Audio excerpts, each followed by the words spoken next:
falënderimet dhe lavdërimet i takojnë Allahu xhalla xhelalu, atë falenderojmë dhe vetëm prej tij ndihmë dhe falë kërkojmë. Salavatet ja dërgojmë Muhamedit alayhis salam, familjes së tij, shokëve të tij dhe të gjithë atyre që pasojnë dhe ndjekin rrugën e tij deri në ditën e gjykimit. E me pastaj të ndershëm vëllezër të pranishëm. Mësimet e fesë islame na nxitin, na aftësojnë, na inkurajojnë që ta duam dhe ta respektojmë musafirin. Për aq sa e duam dhe respektojmë musafirin, kemi edhe vlera. E gjithsesi që ta duash mikun dhe musafirin që Allahu e ka përcaktuar, vlerat dhe mirësitë janë edhe më të mëdha. Ai që e respekton musafirin, pra ka respektu Allahun xhelle xhelaluhu.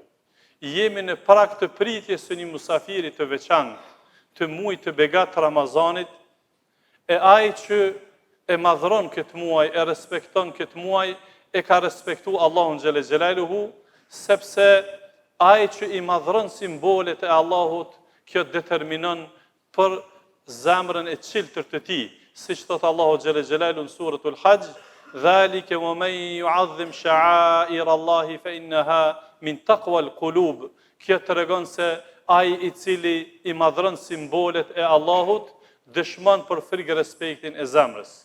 Të ndershëm vëllezër të pranishëm, ka qenë principi pejgamberit alayhis salam me të afruar të muajit të begat të Ramazanit, i përgëzonte shokët e tij, i inkurajonte, i sihariqonte për ardhjen e muajit të begat të Ramazanit, sepse po vije një muaj me përplot vlera, me përplot mirësi. Prandaj dhe përcilte atë mesazhin universal që çdo vit e përcjellim dhe kemi nevojë vazhdimisht t'ja kujtojmë vetvetes. Kështu i thoshte shokëve të tij pejgamberi alayhis salam: "Juve ju erdhi muaji i begat i Ramazanit, muaji i begat, muaji i bereqetit, muaji i mirësive. Allahu u obligoi agjerimin e tij. Me të ardhur me të hyrë të këtij muaji hapen dyert e xhenetit, mbyllen dyert e xhenemit, prangosen, lidhen djajt. Në te është një natë, vlera së cilës është më e madhe se sa 1000 muaj. Ai që privohet nga ajo, ai është i privuari." Ky ishte mesazhi që u përcillte pejgamberi alayhis salam shokëve të tij. Pra këtu janë 6 mesazhe, 6 inkurajime, sihariqe të ndryshme që na presin pra me ardhin e muajit të begat Ramazanit. Prandaj të ndershëm vëllezër, duhet t'i gëzohemi të gjithë ardhjes së muajit të Ramazanit, burra dhe gra, të vegjël dhe të rritur, punë mirë dhe mëkatar, të gjithë t'i gëzohemi se po vije muaji i mëshirës, muaji i faljes, muaji i bereqetit, muaji i amnistisë, muaji i Kuranit, muaji i xhenetit, muaji i vlerave që na përcjellin vazhdimisht gjatë këtij muaji të Ramazanit. Andaj të ndershëm vëllezër, është koha që edhe një herë ta rishikojmë gjendjen tonë. Pra, në vigjilje të pritjes së këtij muaji, ta rishikojmë edhe një herë gjendjen tonë. Për çfarë arsye? Për shumë çka. Në radhë parë, me të përfunduar të muajit Ramazanit vitin e kaluar, sigurisht që kemi dhënë premtime dhe zotime se nëse e zam na vijë edhe një herë Ramazani tjetër, kemë bë këtë dhe këtë dhe këtë. Ka ardhur koha të zotime me ishtin punë. Të ndershëm vëllezër, pra të zotohemi që ato premtimi që i kemi bë vitin e kaluar, të jetësojmë tani në këtë muaj që po vije. Pastaj të ndershëm vëllezër, vazhdimisht ju kemi anku dhe jemi anku se koha Ramazan po kalon shpejt. Nuk po muj me realizu krejt çka po dojmë. Ja tani po vije ky Ramazan. Definoj gjërat. Përgatit program vëllezër, muaji Ramazanit don program konkret. Nëse duam ta shfrytëzojmë muajin e Ramazanit, don program të shkruar. Sikur që një person pa krahasueshëm, vetëm shembull po sjelli, jo krahasim. Sikur se një tregtar i mirë, sikur se një prind i mirë, një menaxher i mirë, i cili konkretizon gjërat, i cili ka konkretizuar planet ditore, planet e javës, të muajit, vitit. Pra duhet mi konkretizu çka duam të bëjmë këtë muaj. Praktikisht janë disa gjëra që ecin vetë. S'kem nevojë me shenu për faljen e namazit, po kem nevojë me shenu kon ka me thirr këtë vit një iftar. Kon do ta ftoj një iftar, kujt do t'i shkoj një iftar? Sot do të lexoj Kur'an, sot do të jep sadaka, e bamirësi të tjera. Është mirë këto të ndershëm vëllezër, ti kemi të evidentuara sepse vërtet koha kalon shpejt. Së treti, mundohu me privatizu muajin e Ramazanit. Mundohu me uni që ky muaj është i yti, sepse kur e privatizon e don, e çmon, e vlerëson, edhe i pësh pas tij. Dhe krejt kjo determinon dhe çon pos tjera të një përfundim që dua ta nxjerri në mesin e shumë mirësive të këtij muaji. Të ndershëm vëllezër, ne më parë thamë që muaji i Ramazanit është muaji i faljes. Po kjo shkon përtej dimensioneve të asaj që ne imagjinojmë. Muaji i Ramazanit të vëllezër komplet është muaji i faljes. 24 orë jem në falje. Sa je duke agjeru, je në falje. Para iftarit ka amnistim dhe falje. Në kohë të syfyrit ka falje. Pra shfrytëzoa këtë, sepse nëse Allahu ta mundson vetëm një falje, Allahu po thot në surën Ali Imran është më e mirë se krejt dyjaja dhe çka ka ta. Le maghfiratun min Allahi wa rahmatun khairun mimma yajma'un. Allahu xhel xhelal po një falje nga Zoti yt nëse arrin.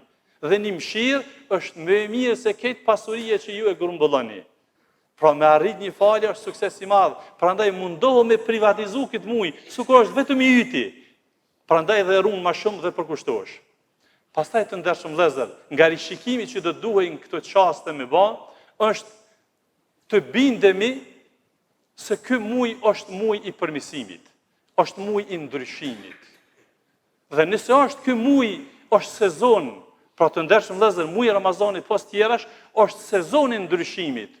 Ndryshon çësjen tonë me Allahun, ndryshon çësjen tonë me vetveten, me familjen, me shoqërinë, me fëmijësit. Kemi thënë këtë dëshmojnë edhe të tjerë, edhe ata që janë muslimanë dëshmojnë që kanë jetuar me neve e kanë pasur muajin e Ramazanit jemi ndryshe. Prandaj merrim mjetet e ndryshimit. Starto që tani që kur të ish muaji i Ramazanit vërtet me himin e ndryshim të madh. Hape pra një faqe të re. Të fundit që po e ceki si mesazh se shumë çka ka për të thënë, të ndershëm vëllezër, është mirë që me obligu vetvetes pajtimin me Allah. Është koha mu pajtu me Allah. Të gjithë, me u pajtu me Allahun xhel xhelaluhu. Ata të cilët kanë bërë shkelje, pra që i bie se nuk i kanë gati namazeve, e obligimeve të tjera, është koha mu pajtu me Allah.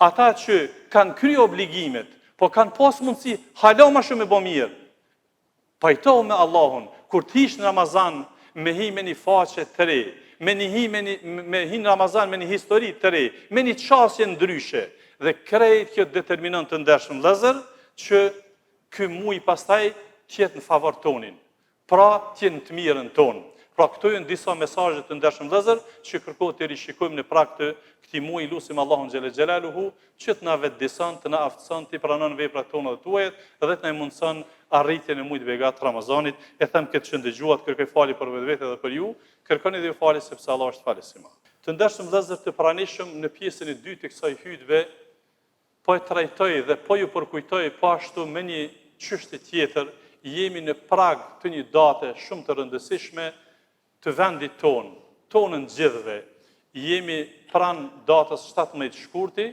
që është dita pavarësisë së vendit tonë, dhe me të ardhur të kësaj date, gjithsesi që kjo datë, aq sa i gëzohemi pra pavarësisë së vendit, lirisë që kemi, të mira që kemi, kjo datë na kthen në të kaluarën në dy forma.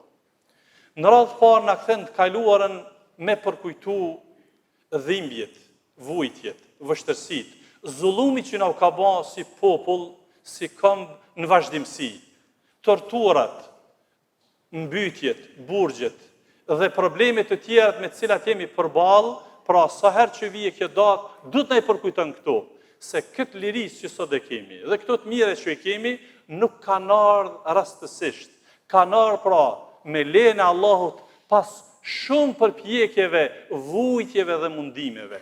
Po në anën tjetër, na i kujtojnë edhe sakrificën që kanë bërë populli ynë.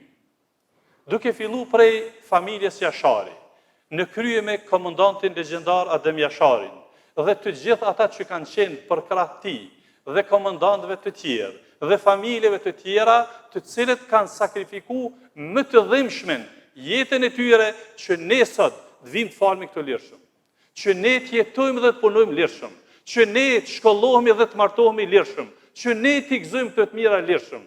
Krejt kjo determinon se fjalë, do thotë koha nuk premton me i përmbledh të gjitha ato që ata meritojnë, por është koha që të lutemi për ta, që Allahu t'i paguan, Allahu t'i mëshiron, Allahu t'i shpërblen të gjitha ata që kanë kontribu që ne sot jemi në këtë gjendje. Dhe së dyti të ndershëm vëllezër, kjo determinon që ne t'ja përkujtojmë vetvetes ta duam vendin tonë.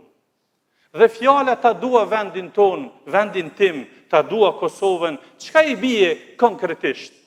I bie të ndershëm vëllezër të punojmë këtë vend me sinqeritet, me dinitet. Të punojmë pa hile, sepse është vendi ynë. Pra, secili e ka përgjegjësinë dhe secili duhet ta drejtojë gishtin ka vetvetja. A pjepun e hakun punës. A jam meritor për punën që jam të e bën? Ta duash vendin i bie, ta duam njëri tjetrin. Ta vlerësojmë njëri tjetrin. Ta duam vendin i bie të ndershëm vëllezër, të mos diskriminohet askush. Të gjithë jemi të barabartë në këtë vend. Pra, të mos diskriminohet askush, sepse secili këtu ka bërë diçka. Shpesh ne e themi, edhe fëmiu ndjep gjatë kohës luftës, është meritor i këtyre veprave dhe vlerave që i kemi. Ta duam vendin ton i bie të ndershëm vëllezër, të mos e braktisim vendin tonë, të mos migrojmë nga vendi jonë. Pra kjo i bie ta duam vendin tonë, mas krejt këtyre mundeve, sakrificave, e që po e përcjellim mesazhin për gjeneratën e pas luftës, lexoni, shfletoni, hulumtoni, sa gjaki u derë në këtë vend, sa burgosja ka ndodhur në këtë vend, sa torturat ka ndodhur në këtë vend.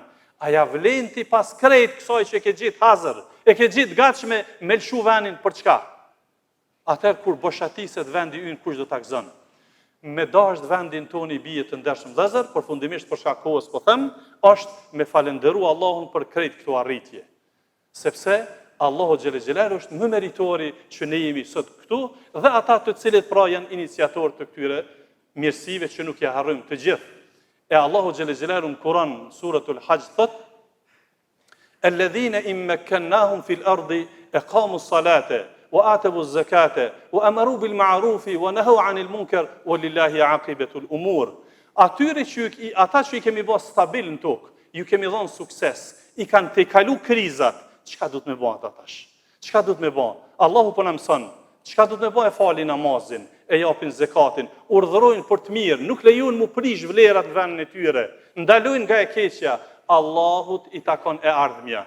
Pra vëllezër, ky citat është shkollë, o me dresën veti. Pra vëllezër, nëse duam Kosovën, duhet që t'i ruajmë të mirat në këtë vend, por edhe t'i largojmë të ligat, pengesat që shkatërrojnë shoqërinë edhe vendin. Allahu xhele xhelaluhu, inshallah që ndërçet këtë vend, e ruan këtë vend, na ruan neve, e ruan popullin ton nga çdo e lig të dashakeqësve, dashur Allahu që të shtohet dashuria jonë me njëri tjetrin, respekti, vlerat, lusim Allahun xhele xhelalu që të presim kohra edhe me të mira. Lusë Allahun xhele xhelalu për pranim të veprave për vetvete, për ju, për prind tan, të jujt. Allahu t'i mëshiron të gjithë të vdekurit, të gjithë ata që janë mundu për këtë vend, për neve, për juve, për gjithë. Lusim Allahun xhele xhelaluhu që t'i shëron të smurit tan dhe t'i mëshiron të gjithë të vdekurit. Lusim Allahun xhele xhelalu të na mundson të apresim muajin e begat Ramazanit.